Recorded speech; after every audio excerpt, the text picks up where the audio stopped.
Hi everyone and welcome to this video. So this is another instalment to the DIY off-grid solar panel power system, and I've made a few changes.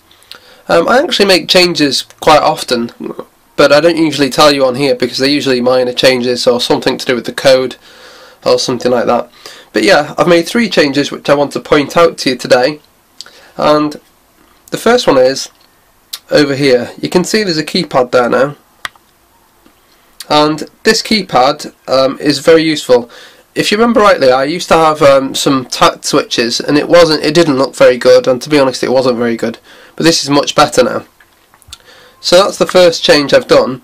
So I'll just zoom out slightly and I'll demonstrate these buttons. So if the TFT is off, then the buttons, any button switches the TFT on, and that includes these as well actually, but I won't bother with this. This is just the remote and you can take it off and walk off with it. But going back to the buttons, the TFT is off, so the first time I press a button it will turn the TFT on, any button, so press that one and the TFT comes on. I could zoom in, but if I zoomed in the camera doesn't deal with it very well, so I won't bother with that. But anyway, we've got all these different things here. We've got the AI, so we can turn AI on or off, and then we've got the power source, which is button 2, then we've got inverter on or off, button 3, and then we've got button 4, which is shut down. So I'll just show you. Right, let me just think about this actually. What's it going to turn off here? Right, well, okay, turn the TFT back on, and now we want to turn the AI system off. So it's turned the AI system off. If the AI system is on, then I don't have control over making changes like turning inverter on and off and all that, because the AI controls all that for me. Anyway, AI is off now, so now I'm going to switch the power source. So I'm currently on mains. I'm going to switch to solar, but of course solar's not on, but anyway, I'll do that anyway. So switch to solar, and now it says on the screen power source solar, and the contactors have changed over to solar too. But solar's not got any power because the inverter's not on, and button number 3 turns the inverter on. So now the inverter's on. If I was to press number 3 again, it would turn the inverter off, and if I was to press 2 again, it would switch the source back to mains. If I was to press number 1, it would switch AI on, and then AI would decide all of this for me. Anyway, number 4 is shut down, so I press 4, now everything's shut down. So power source is none, it's not mains, or solar is none, the inverter's off too. So anyway, I'll put AI back on, and AI decides for me everything really. So yeah, that's the first thing. So I've added the keypad. Now the next thing, I've just briefly touched on it actually, but this TFT screen here is just turned off. I control that, whether it's on or off, via the code and via a transistor. I'm not going to go into the code because it's probably quite tedious, but essentially what happens is that it times out. There's a little timer, and if there are any interactions from either the IR or the buttons, then it logs the time of the last press. So if the last press was 10 seconds ago, it adds on amount of time to that. I think it's 30 seconds, and when that time comes it switches off. So for example, if I was to get a clock and I press the button at exactly let's say 1 minute past 1, well then at exactly 2 minutes past 1 or 1 minute 30 seconds past 1, that would switch off because it goes by the last time it was pressed. So yeah, but going into a bit more depth now about physically how it does it, not really on code, it does it with a PNP transistor, and it was a little bit of a difficult one really, because usually I'd use NPN transistors, but this time it's a PNP. And the reason I've done that is because the TFT is a bit strange in the way it works. See, there's a power supply for the chip which actually does the processing, and there's a VCC for the backlight, and you have to power them both. You power one to get the chip to actually work, and you power the other one to get the backlight to work. And I think the reason they separate them is because you could have different voltages.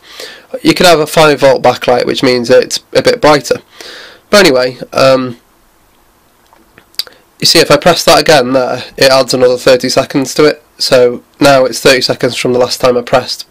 Anyway, so yeah, the PNP, I had to use it. I was telling you why about this now. So you get the VCC, you've got two VCCs, one for the backlight, one for the chip. Now the funny thing is with this TFT is there's only one ground, and that's really peculiar, because you would have thought there'd be one ground for the backlight and one ground for the chip, but there's not. So both of the facilities both use the same ground, and that's a problem, because if I was to use an NPN transistor and have it as a low side switch, then if I open the circuit, then the chip and the backlight will turn off, and I didn't want to do that. I just want to turn the backlight off. So anyway, since there are two inputs on the high side, I thought, well, I'll have to use high side switching to switch off the backlight connection only and leave the other one closed circuit. So that's why I had to use PNP anyway, high side switching, and even that is a bit more. There's a bit more complication to that too, because PNP I don't find as straightforward as NPN. But regardless, it's done. So essentially, you get the base, collector and emitter, and all you do is, instead of setting the base high as you would with an NPN, you set it low. So low switches it on and high switches it off, whereas with NPN it's the other way around. Anyway, so that's the second change that I've made. And now for the third change. I'll just go over here. Right, I think I'll need to zoom in a bit here as well. I'll just get the serial console up. When I get the serial console up, the whole system will reset. Here we go, let's zoom in. Hopefully you can read that, although I'm not entirely convinced. So what I wanted to show you is that you can see here there are entries for RTC, date, time, etc. And it's got the year, month, day, hour, minute and second. And with it saying RTC, you think it's a real-time clock, but it's actually not. I did try the RTC, but it didn't perform very well, I didn't think. So yeah, I'm going to use this instead. I mean, the RTC works fine with Arduino, but it doesn't seem to work very well with the ESP32. And I tried this NTP and Network Time Protocol, and it seems really, it's so simple and it's really reliable, and it seems to work really well. So I'm going to use that instead. But anyway, you can see year, month, day, hour, minute and second. And the reason why I've added this in is because at the moment I control solar, like when it should be on or off, I control it by the amount of light, primarily the amount of light. So over 5,000 lux we turn solar on, and under 5,000 lux we turn solar off. And that's okay in theory, but in practice it's very different, because if you have a cloudy day, clouds could come over and leave and over and leave and over and leave. You know, the contactors could be going every few minutes. I mean, I've put a delay on it, but it's still not quite right, because if you put a delay on, you could be delaying it by half an hour, but the cloud could pass within 2 minutes, and therefore you're wasting 28 minutes. Anyway, what I think I'm going to do is make this timer based. So I'm going to make solar just automatically switch on first thing in the morning, and I'm going to make it switch off an hour before dusk. And it actually presents a few more problems, but I'll see if I can deal with them. Those problems will be, of course, that I risk draining the batteries. I mean, it's okay to have solar on, but when it's on and there's no light, because potentially that could happen, I could be draining the batteries, so I'll need to put more measures in place there. There currently are like a couple of measures anyway that are there, but I'll need to be a bit more strict with those measures. And what else? Well, yeah, battery protection stuff. And what happens if I switch it off an hour before dusk, but that hour before dusk isn't very sunny and the batteries can't recharge? I mean, I don't really know, but either way, it's worth investigating, and I'll just see what happens.